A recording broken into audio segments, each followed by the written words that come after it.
নিতাই গৌরাঙ্গ জয় নিতাই গৌরাঙ্গ। আমাদের রাজনৈতিক নেতা মন্ত্রীরা তারাও কি করে সুখ দুঃখে অপরাজিত, কিন্তু ভেঙে পড়েন না। হ্যাঁ, এই দেখেন, এই দুই পার্টির রেষারেষি যখন আমাদের ভোটের রেজাল্ট বেরোবে, হেরে যাচ্ছেন তবু বলছে আমরা জয় লাভ করব, আমরা জয়ের দিকে এগিয়েই আছি। সাংবাদিক জিজ্ঞাসা করছেন যে আপনারা তো হেরে যাচ্ছেন এবং জানতেন হেরে যাবেন, তা সত্ত্বেও কি করে বলছেন যে আমরা 200 সিটের উপরে পাবো? যখন এই শ্লোকটা পড়ছিলাম মনে পড়ছে, তখন তাদের লোকেরা উত্তর দিচ্ছেন, আমাদের সদস্যদের মনোবলকে আমরা ভাঙতে দেব না, সেই জন্য সাহস যোগানো আমাদের কাজ।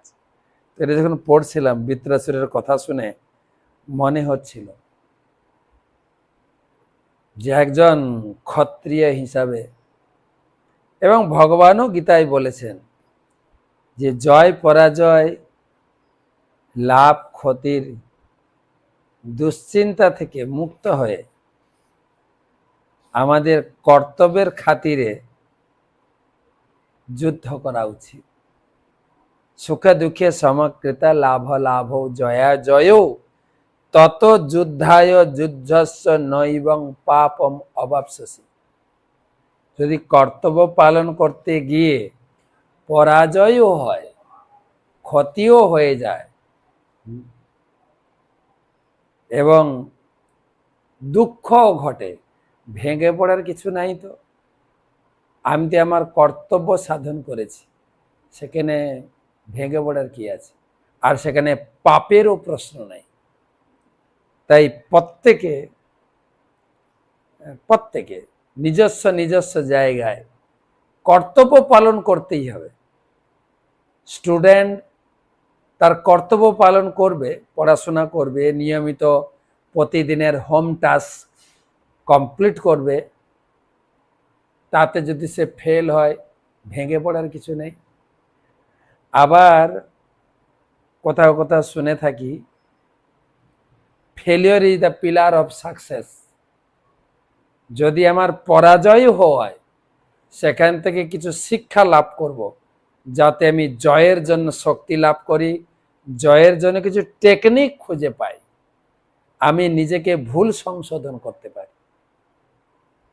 প্রত্যেক ক্ষেত্রে, প্রত্যেকের নিজের নিজের অবস্থান ক্ষেত্রে, স্টুডেন্টদের পড়াশোনা, বৌমাদের ঘর সামলানো, শ্বশুর শাশুড়ি, স্বামী, শ্বশুর শাশুড়ি, শ্বশুর বাড়ির সকলের প্রতি শ্রদ্ধা, আমার কর্তব্যের অবহেলা না করে, তা সত্ত্বেও দেখা যায় যে বাড়িতে অনেক সময়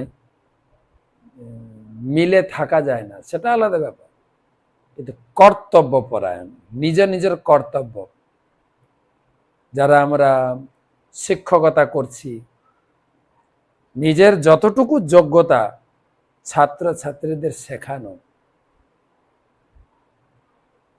এবং তাদেরকে গড়ে তোলা, বাবা মার কর্তব্য আছে, বাবার কর্তব্য আছে যথেষ্ট পরিমাণে সংসারের জন্য ইনকামে সাহায্য করা, মায়ের কর্তব্য আছে ছেলে মেয়েদের প্রকৃত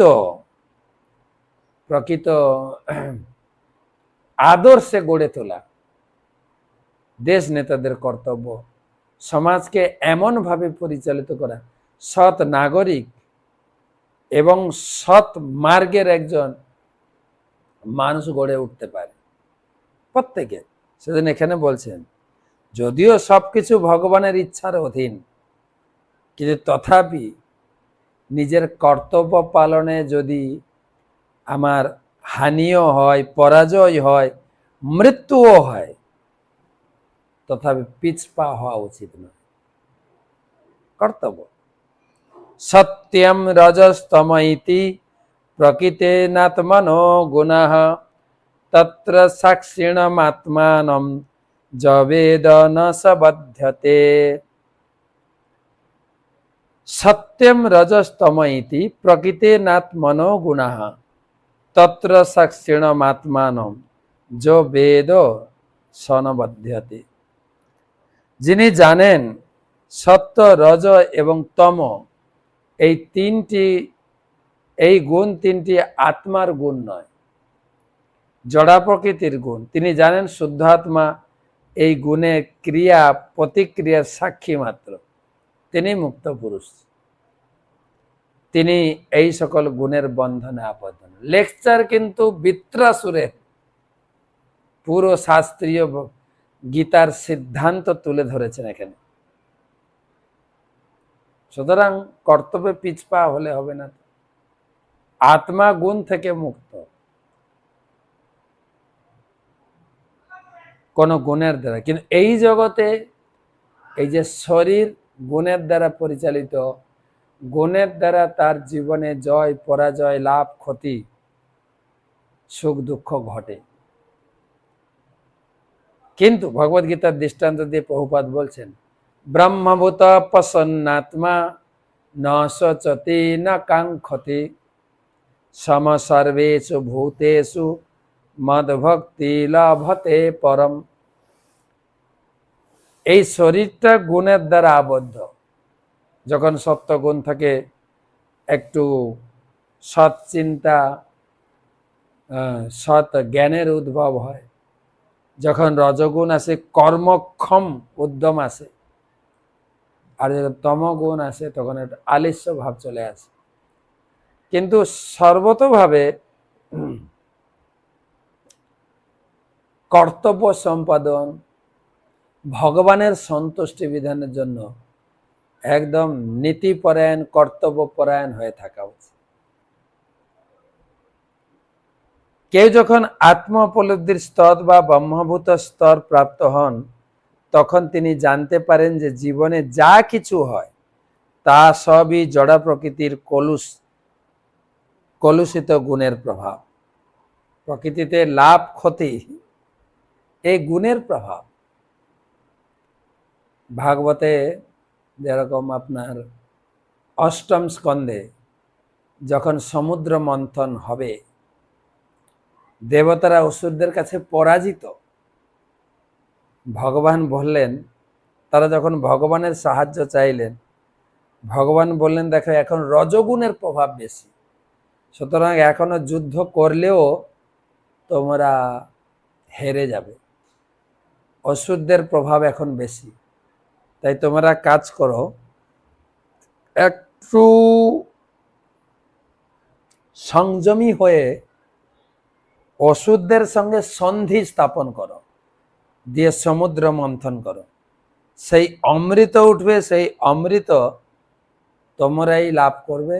দেবতাদের কি বলে, অসুরদের প্রতারণা করে আমি তোমাদের সাপোর্ট নেব, আর তখনই তোমরা জয়ী হবে। সময়ের অপেক্ষা করো। কখনো কখনো দেখা যায় সময়, তিথি, নক্ষত্র, কাল আর গুণের প্রতিক্রিয়া, জয় পরাজয় কখন ঘটবে। একই কর্মক্ষম, একই উদ্যম, জয় হয় কখনো পরাজয় হয়। কেন? গুণের প্রতিক্রিয়া। এখানে বলছেন গুণ, কিন্তু শুদ্ধ আত্মার কোনো গুণের সংস্পর্শ নেই, তাই জীবনের যা কিছু ঘাত প্রতিঘাত এ মেনে নিতে হবে।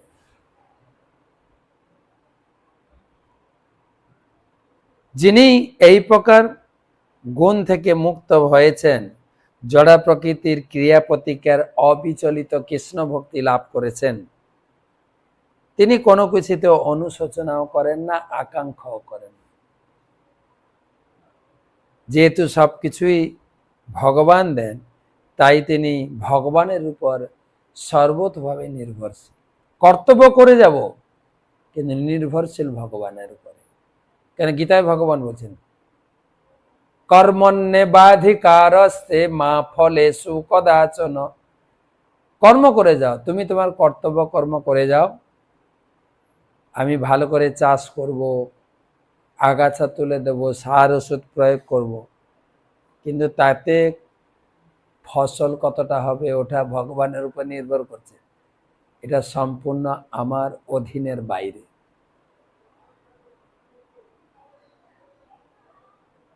তাই জীব তার উপর সম্পূর্ণভাবে নির্ভরশীলতা হয়ে তার নিজের ইন্দ্রিয় তৃপ্তি সাধনের জন্য কোনো কিছু প্রত্যাখ্যান করেন না বা গ্রহণ করেন না। সর্ব অবস্থাতেই জীবনে যা কিছু ঘটে যায় ভগবানের কৃপা বলে মনে করে শান্ত থাকেন। এখানে বৃত্রাসুর নিজে দেখেন, বৃত্রাসুর লেকচার দিচ্ছেন না, কিন্তু বৃত্রাসুর নিজের অনুভব সবার সঙ্গে শেয়ার করছেন। যে যে কাজে যুক্ত রয়েছেন কর্তব্যে স্থির থাকুন। যারা কৃষ্ণ ভক্ত হয়েছেন, অফিসে কাজ করেন, কারো দোকানে কাজ করেন, নিজস্ব বিজনেস করেন, ভালো করে করুন, বিজনেস ভালো করে করবেন। যে যেখানে ডিউটি করছেন, অফিস কাজ থেকে শুরু করে ম্যানেজারি পদ, সিকিউরিটির পদ, ভালো করে ডিউটি করুন, ডিউটি অবহেলা করবেন না। গীতা এটা শিখিয়েছেন এবং বৃত্রাসুরও বলছেন কর্তব্যের অবহেলা করেন না। শ্বশুর শাশুড়ির কর্তব্য, বৌমার কর্তব্য, ছেলের কর্তব্য, বাবার কর্তব্য, পঞ্চায়েত প্রধানের কর্তব্য, দেশ নেতার কর্তব্য, মন্ত্রীর কর্তব্য। প্রত্যেকে নিজের নিজের ডিউটি বাউন্ড কর্তব্যে স্থির থাকুন এবং কর্তব্যের অবহেলা বা কর্তব্যের মিসইউজ, অপব্যবহার, আমি কর্তব্যে আছি যখন লুটে নেব, মানুষকে প্রতারণা করব, এখন আমরা ক্ষমতায় আছি না। ক্ষমতা তো পরিবর্তন হচ্ছেন, দেখেন সবাই গোবর মারছে আর পচা ডিম মারছে। দেখেন জগতে এখন একটা নাম চলছে ডিম থেরাপি, সবকিছু এখন থেরাপি, ডিম থেরাপি না। ইট মারলে পাটকেলটি খেতে হবে।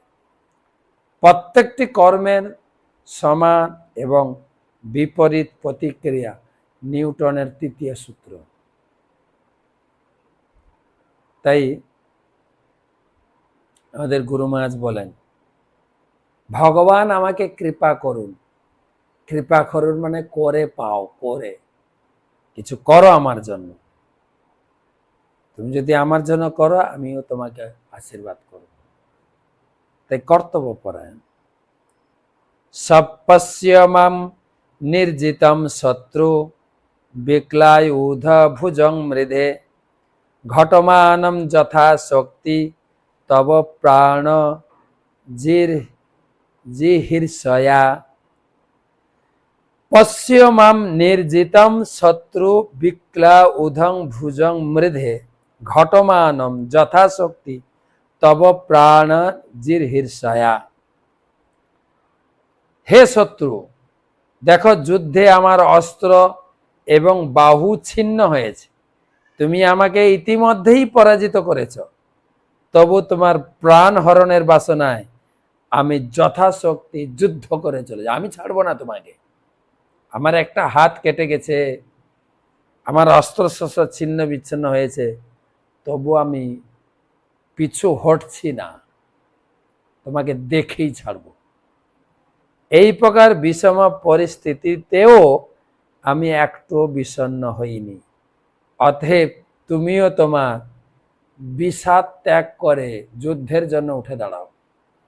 গীতাতে তো অর্জুনকে ভগবান নির্দেশ দিয়েছেন বিষাদ ত্যাগ করে উঠে দাঁড়াও, আর এখানে বৃত্রাসুর নিজে আচরণ করে বলছেন আমি বিষণ্ণ হইনি, আমার সব কিছু ছিন্ন বিচ্ছিন্ন হয়ে গেছে, হাত দুটো কেটে গেছে যুদ্ধে, আমি পরাজিত হয়েছি, তবে শেষ লড়াইটুকু লড়ে যাব।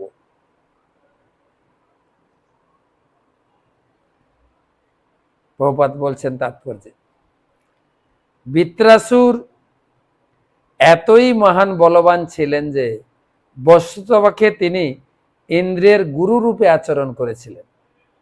বৃত্রাসুর যদিও প্রায় পরাজিত হয়ে গেছিলেন, তবুও তিনি বিচলিত হননি।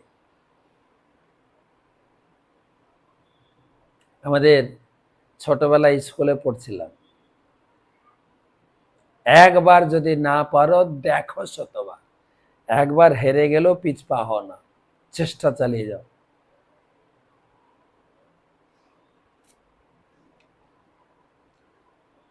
তিনি জানতেন যে ইন্দ্রের কাছে তিনি পরাজিত হবেন, তিনি স্বেচ্ছায় সেই পরাজয় স্বীকার করেছিলেন। তবে যেহেতু তিনি ছিলেন ইন্দ্রের শত্রু, তাই তিনি ইন্দ্রকে বধ করার যথাসাধ্য চেষ্টা করেছিলেন। এইভাবে তিনি তার কর্তব্য সম্পাদন করেছিলেন।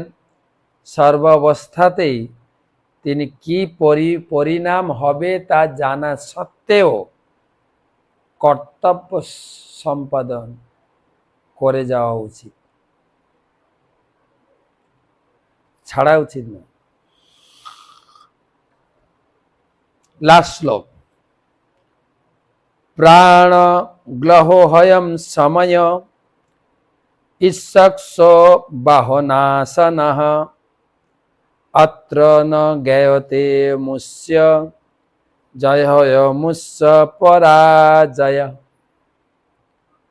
প্রাণগ্লমহয়ম সময় ঈশক্সো বাহনাসনঃ অত্র ন জ্ঞেয়তে মুষ্য জয় মুষ্য পরাজয়। হে শত্রু, এই যুদ্ধকে দ্যুতিক্রীড়া বলে মনে করো।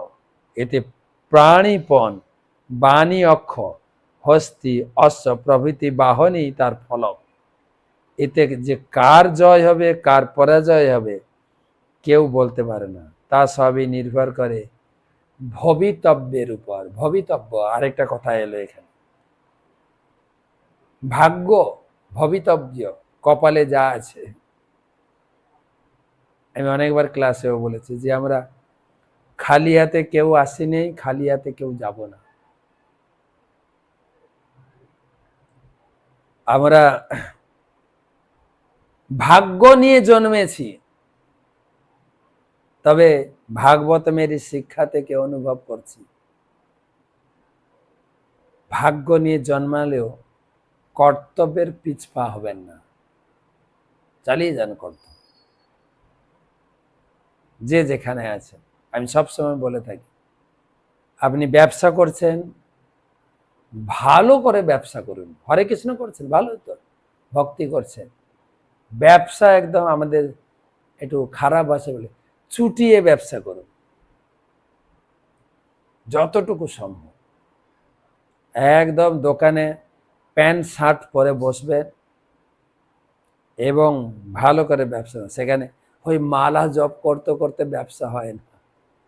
মালা জপটা ঘরে করেন, ঘরে ভক্তি করেন, ধুতি পরেন, তিলক পরেন, সবকিছু। দোকানে যাবেন সাধারণ লোকের মতো, একদম গলায় মালা থাকতে পারে, তিলক পরার অতটা প্রয়োজন নেই। ছেলে মেয়েকে অনেকে, সেদিন একজন প্রশ্ন করছেন যে আমি, না প্রশ্নটা আজকে আছে কিনা জানি না, আমি মায়াপুরে গিয়ে 2 ছেলেকে কেশ মুন্ডন করেছে, শিক্ষা রেখেছে, ঠিক আছে কিনা?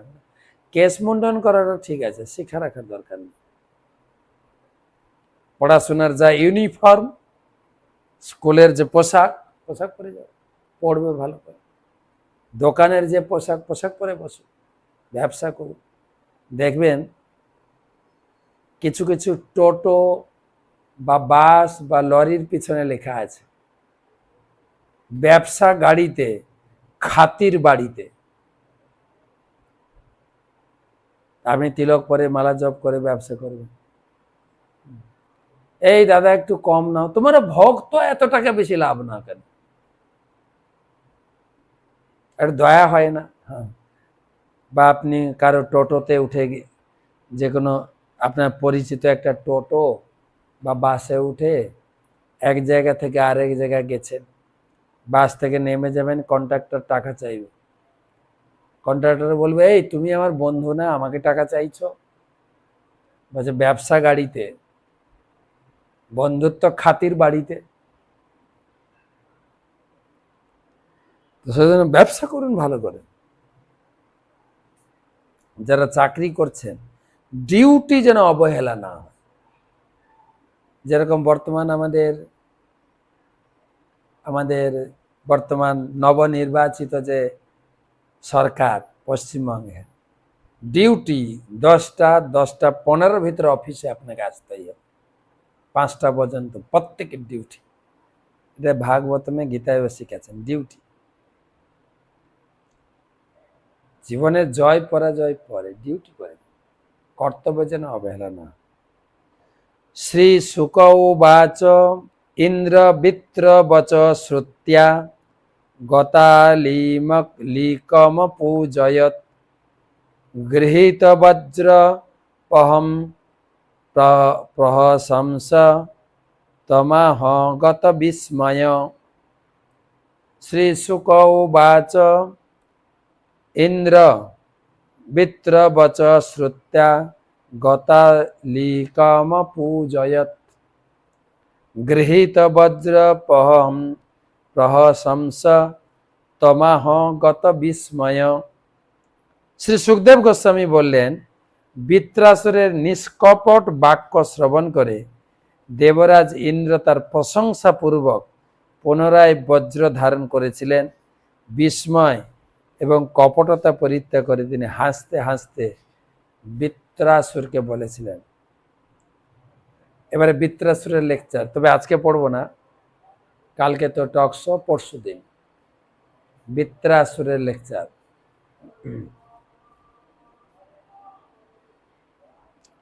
দেবরাজ ইন্দ্র আশ্চর্য হয়ে গেছেন বৃত্রাসুরের লেকচার শুনে। একজন অসুরের মুখে জ্ঞান গর্ভ বক্তৃতা, জ্ঞান গর্ভ বক্তৃতা না, তার নিজের উপলব্ধি শেয়ার করেছে, এটা বক্তৃতা বলা যায় না। সেখানে প্রহ্লাদ মহারাজের কথাও আছে, কত সুন্দর সুন্দর জ্ঞান প্রদান করে গেছে।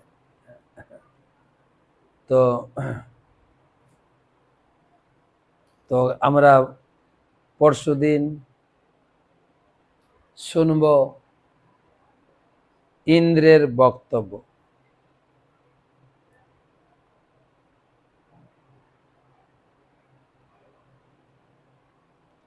কতগুলো প্রশ্ন জমা হয়েছে, বেশ অনেকে ভালো প্রশ্ন করছেন, তাদের প্রশ্নের জন্য ধন্যবাদ জানাই। প্রশ্ন করেছেন শ্রীমতী মিঠু ঘোষ। এর আগে টকশোতে ভোগ লাগানো বিষয়বস্তু আলোচনা করেছিলেন, তার সম্পর্কে আমার একটা প্রশ্ন করতে চাই, আপনাকে একটা প্রশ্ন করতে চাই। আমার ছেলেকে বলি, আমার ছেলেকে আমি মাঝে মাঝে ভোগ লাগাতে বলি, কিন্তু মহারাজ আমার ছেলে ভোগ লাগাতে বললে বিরক্ত হয়ে যায়, তখন মনে হয় ও রাতেও ভগবান ভোগ গ্রহণ করবেন না। আমার এত কাজের চাপ থাকে, ভোগটা লাগালে কিছু কাজ এগিয়ে যায়, কিন্তু মহারাজ এই অবস্থায় কি করব, যদি আমাকে কৃপা করে বলেন, আমি গিয়ে ভোগ লাগাবো আপনাদের? কথাটা এরকম নয়। তৈরি করুন ওকে, ভোগ লাগাতে বললে তো হবে না। সবকিছু আচরণ করে শিক্ষা দিতে হয়। ছেলে আপনার আচরণ দেখতে দেখতে শিখে যাবে, বলতে লাগে না। আমার মনে পড়ে একটা ভক্ত বাড়িতে বাচ্চা ছেলে, ওর খুব খিদা লেগেছে, মা রান্না করছেন, মার কাছে এসে বলছে মা খিদা লেগেছে, দেখ আমি রান্না করছি, রান্না করে ভোগ লাগিয়ে তোকে খেতে দেবো, একটু অপেক্ষা কর। বাচ্চাটা জানে যে আমাদের বাড়িতে ভগবানকে ভোগ না দিয়ে কেউ খায় না, তার খিদা লেগেছে, সে বলছে না যে আমি খেয়ে নেবো, আমার মাও বলছে না তুই খেয়ে নে। কেমন এমন কালচার, বাচ্চাটা নিজে থেকে বলছে, বাচ্চারা নিজে থেকে গিয়ে বলছে যে মা আমি আমি একটু ভোগ লাগিয়ে দেবো। ও থালা নিয়ে এসছে, যে মাকে বলছে মা আমি ভোগ লাগিয়ে দেবো, বলে হ্যাঁ লাগিয়ে দেবো। নিজে থেকে ভোগ বেড়ে সুন্দর করে ভোগ লাগাবে। ও বুঝে নিয়েছে যে আমাকে ভোগ না লাগিয়ে খেতে দেবে না, তা মাকে আমি একটু হেল্প করি। এটা একটা মা ছেলের সুসম্পর্ক নির্ভর করে। ছেলেটাকে সেইভাবেই তৈরি করুন যাতে সে নিজে থেকেই ভোগ লাগাবে। জয়া দাস দিল্লি থেকে পরবর্তী প্রশ্ন। দণ্ডবত প্রণাম মহারাজ, দ্বাদশীতে তুলসী মহারানীকে জলদান করতে নেই, এটা কি ঠিক? না, জলদানের কোনো বিধান নেই। জলদান প্রতিদিন করবে, তবে দেখবেন গাছে যেটা গাছ গাছ যাতে নষ্ট না, জল যেন বেশি না জমে যায়। কিন্তু জল দেওয়ার নিষেধ বার নেই। তুলসী চয়ন করার নিষেধ আছে, তুলসী তোলার নিষেধ আছে, যে দ্বাদশীতে তুলসী তুলবেন না। কিন্তু জলদান আপনি প্রতিদিন করবেন, জলদান করবেন। আর বারে বারে আমি বলে থাকি যে তুলসী এটা গাছের যেরকম যত্ন নেওয়া উচিত সেই রকম যত্ন নেবেন। ঠিক আছে, তুলসী বৃক্ষরূপে জগতে প্রকাশিত, বৃক্ষের যত্ন নেবেন, বৃক্ষের যত্ন। তাহলে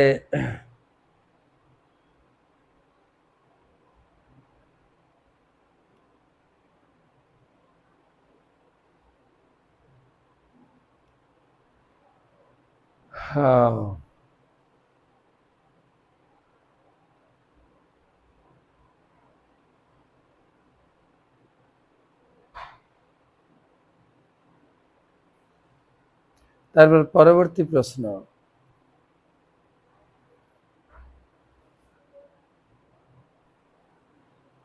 পরবর্তী প্রশ্ন করেছেন সুপ্রীতি সুদেবী দেবীদাসী। মহারাজ, ভক্তি বৈভব কোর্সে দ্বিতীয় স্কন্ধ থেকে একটি খোলা বই মূল্যায়ন প্রশ্ন করেছে, শ্রবণ কীর্তনের ক্ষেত্রে আপনি যে অপরাধরূপী প্রতিদ্বন্দ্বিতার সম্মুখীন হন তা চিহ্নিত করুন।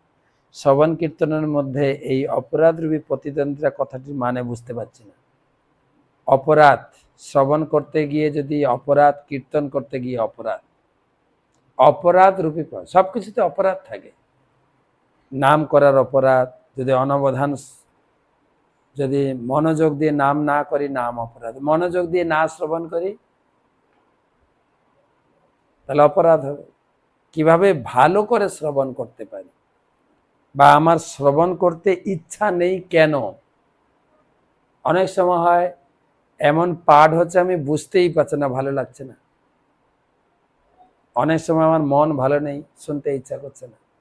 এইগুলো থেকে কি করে আমি মনকে বুঝিয়ে এই অপরাধ প্রবণতা কাটাতে পারবো? কীর্তন মানে কীর্তন করা, কীর্তন মানে প্রচার করা, দুটো। এই অপরাধ থেকে কি করে আমি নিজেকে মুক্ত করব, সেটারই এখানে তুলে ধরেছেন, যে সেই অপরাধ প্রবণতা।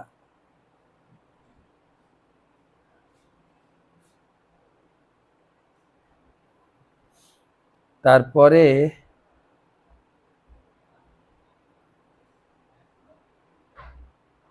পরবর্তী প্রশ্ন করেছেন বাংলাদেশ থেকে।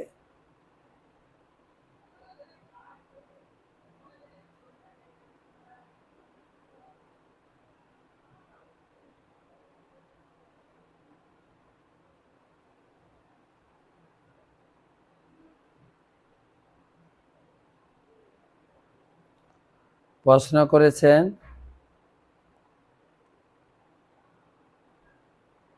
আমি ভগবানের প্রসাদ পাই, কিন্তু আমাকে প্রতিদিন 2 বার করে বাথরুমে যেতে হয়, এর উপায় থেকে কিভাবে মুক্ত হতে পারি? বুঝি নাই কি জিজ্ঞাসা করছেন। হয়তো আপনার ডিসেন্ট্রি অসুখ আছে, ডাক্তার দেখাবেন, ডাক্তারের পরামর্শ নেবেন। শারীরিক এই অসুবিধাগুলো কাটানোর জন্য তো আমাদের ভগবান ডাক্তারের ব্যবস্থা করেছেন, ডাক্তারের সাহায্য নেবেন, এবং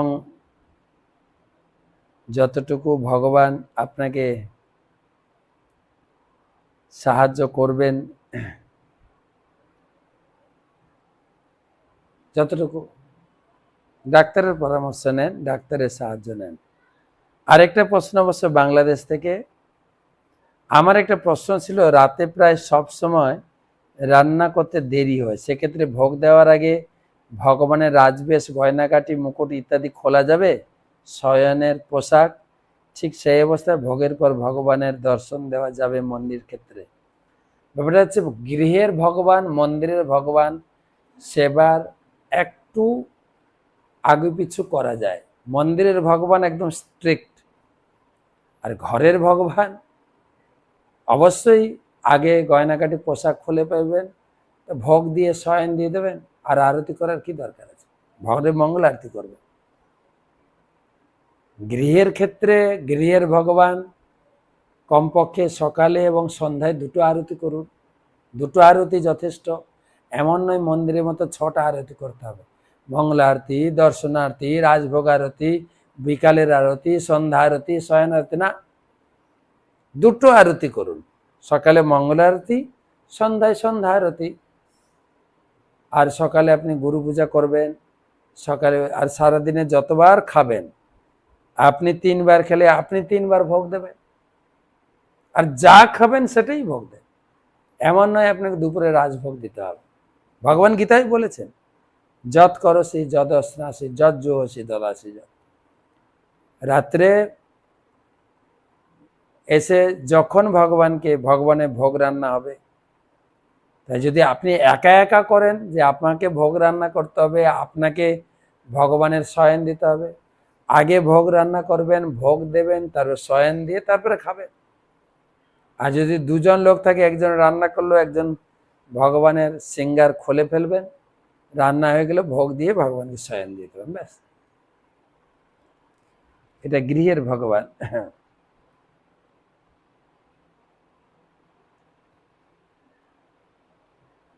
তো তারপরে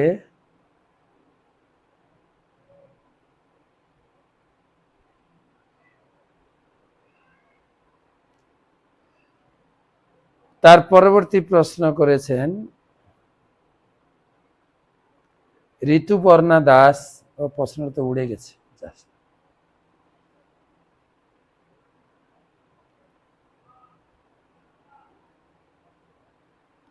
তার পরবর্তী প্রশ্ন,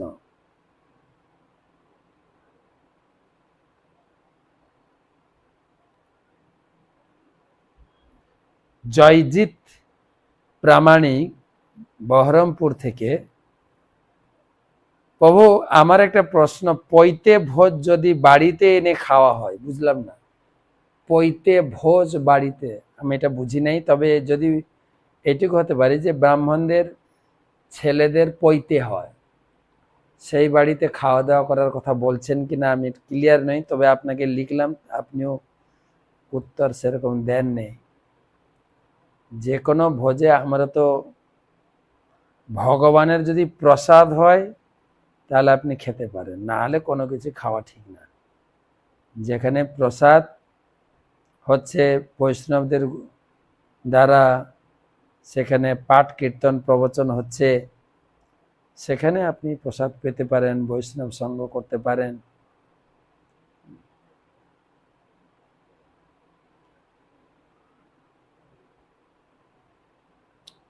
পরবর্তী প্রশ্ন,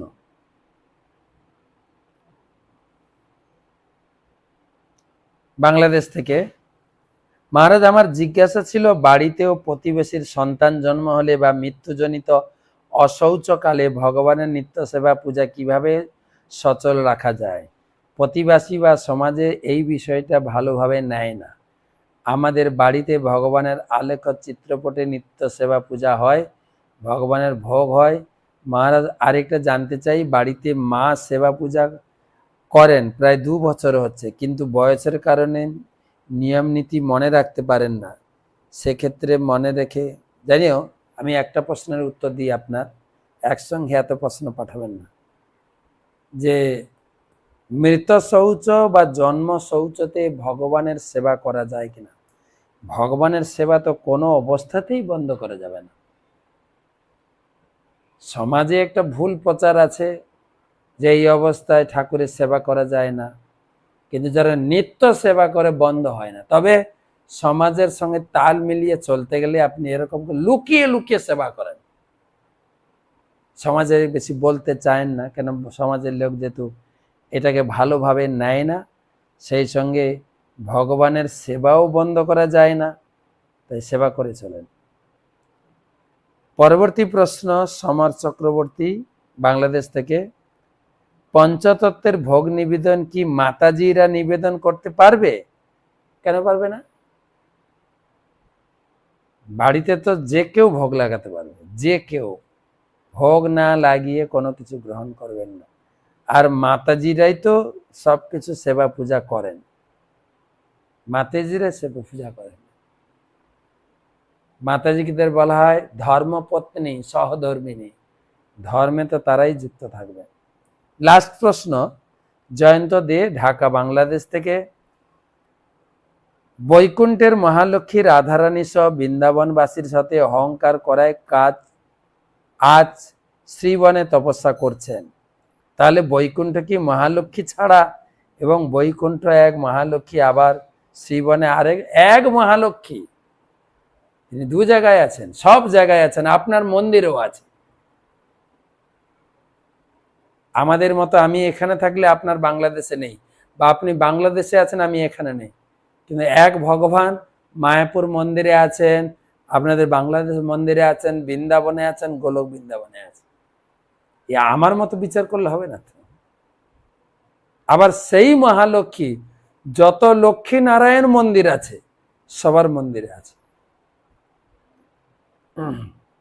গোলকপতি কৃষ্ণ আর কৃষ্ণের আরেক বৈকুণ্ঠে নারায়ণ, রাধারানী বৃন্দাবনে, বৈকুণ্ঠে, সব একই উত্তর। কিন্তু মহালক্ষ্মী রাধারানীকে বলা হয় মহালক্ষ্মী, কেউ আলাদা নয়।